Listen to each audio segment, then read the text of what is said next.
你快買！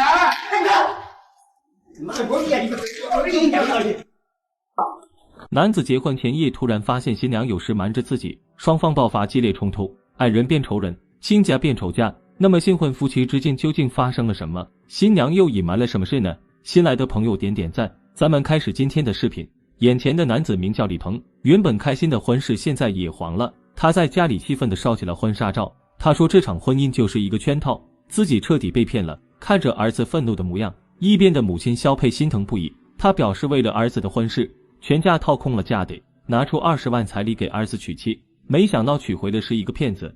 母親肖佩表示，結婚前夜全家人都開開心心掛婚紗照時，平時乖巧的兒媳鄧欣怡突然變了一個人似的，無緣無故就把她這個未來婆婆罵了一頓，整個人還神神叨叨像個瘋子。没办法，我这个肚根筋都跟起來了。就在李家人都疑惑時，親家卻站出來說，碰到這種情況完全不要擔心，只需按時服藥就好了。李家人這才回過神來，難道鄧欣怡有精神疾病嗎？可為何之前並未發現異常呢？李鵬今年30歲，初中畢業後從事廚師工作，經舅舅介紹認識了33歲的鄧欣怡，同樣是獨生子女，鄧欣怡可比李鵬優秀多了。舅舅肖國明說，鄧欣怡大專畢業，身高1.7米，長相甜美，跟李鵬站一起倒向李鵬高攀了。二人相識了21天就匆忙領了結婚證，在領證的時候，鄧家人拿出一份手寫協議，先給20萬彩禮，無論今後發生什麼彩禮拒不退還。現在仔細想來，鄧家父母早已預料到會有這個結果，而撮合二人的舅舅也並未發現異常。就是抽彩禮，收購彩禮錢20元，結婚以後發生，不管那是離婚了以後，結婚了以後，不管是你離婚了好，就是說20萬的錢我們是不會退的。就這個、你看了你沒有覺得有問題啊？這個東西誰婚前要寫這種協議啊？我們怎麼你自己心裡沒點數，覺得這個你會不會有什麼貓膩啊？這其中周圍的鄰居聽後都覺得難以置信，可親舅舅做媒為何會遭遇騙局呢？相處21天來，李鵬也發覺鄧欣怡會時不時傻笑，偶爾喃喃自語。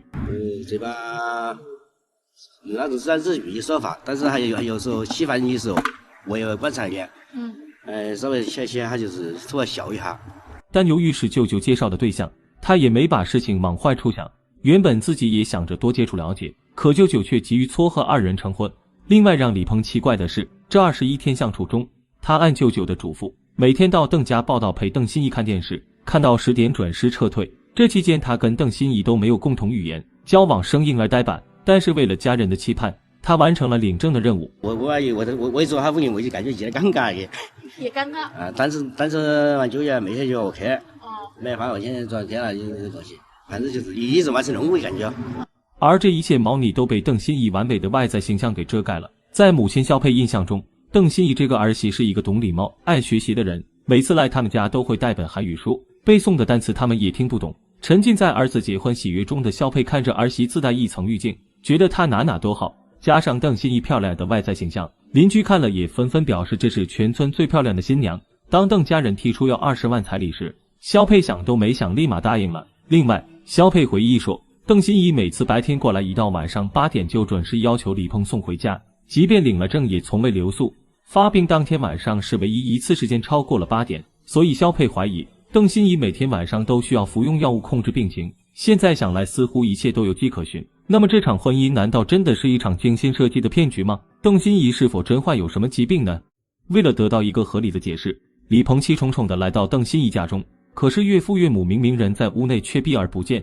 李鵬生氣的一腳接一腳踹在門上，他透露此前自己多次上門討要手法，可都遭到閉門羹，而妻子鄧欣怡也不見了蹤影。所以李鵬認為這一切的始作俑者就是岳父岳母。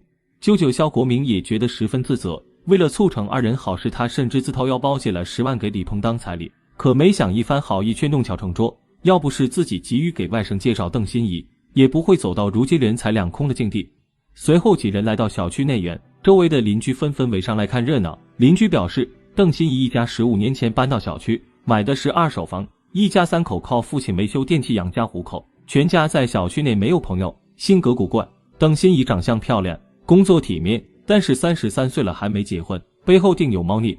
另外，鄰居還透露鄧欣怡的精神異常應該是家族遺傳，她曾在當地的康復醫院住院15天，要了解真相可以去醫院調查。隨後，李鵬的代理律師在常德的某醫院調到了鄧欣怡的病歷。2017年，鄧欣怡因行為異常入院，在鄧父陳述病歷一欄發現，2011年鄧欣怡大學期間就第一次行為異常，但並未引起重視。畢業後換了34份工作都無法勝任，行為呆板生硬，而其外婆和表妹都有精神病史，這與鄰居說的不謀而合。但是由於鄧家母親堅稱女兒沒病，強烈要求出院，醫院就鄧欣怡的精神狀況還不能夠明確診斷。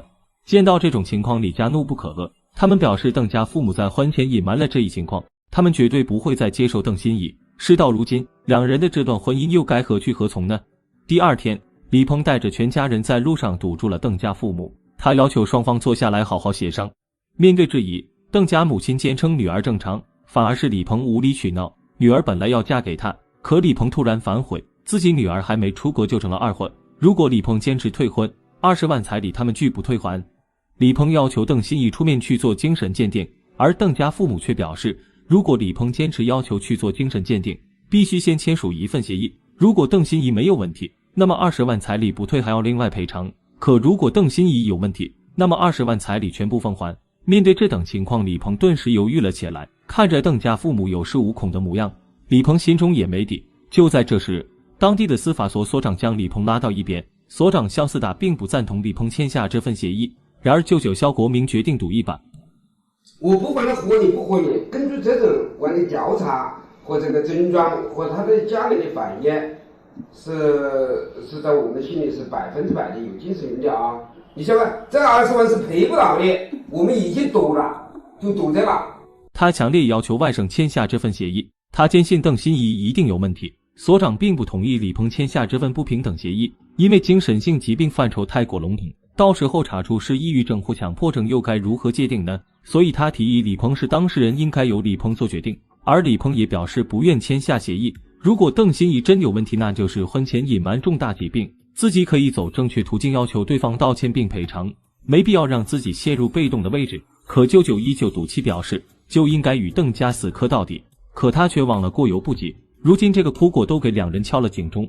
最後李鵬同意讓步，只要鄧欣怡出面把婚離了，他願意給出一定的補償。可是鄧家父母實在大開口要求補償10萬，李鵬覺得再無溝通的必要，他表示自己將起訴到法院尋求一個公道。律師表示，如果李鵬能舉證證明鄧欣怡婚前隱瞞重大疾病，那麼可以主張去撤銷婚姻，而作為結婚所支付的彩禮也可以悉數退還。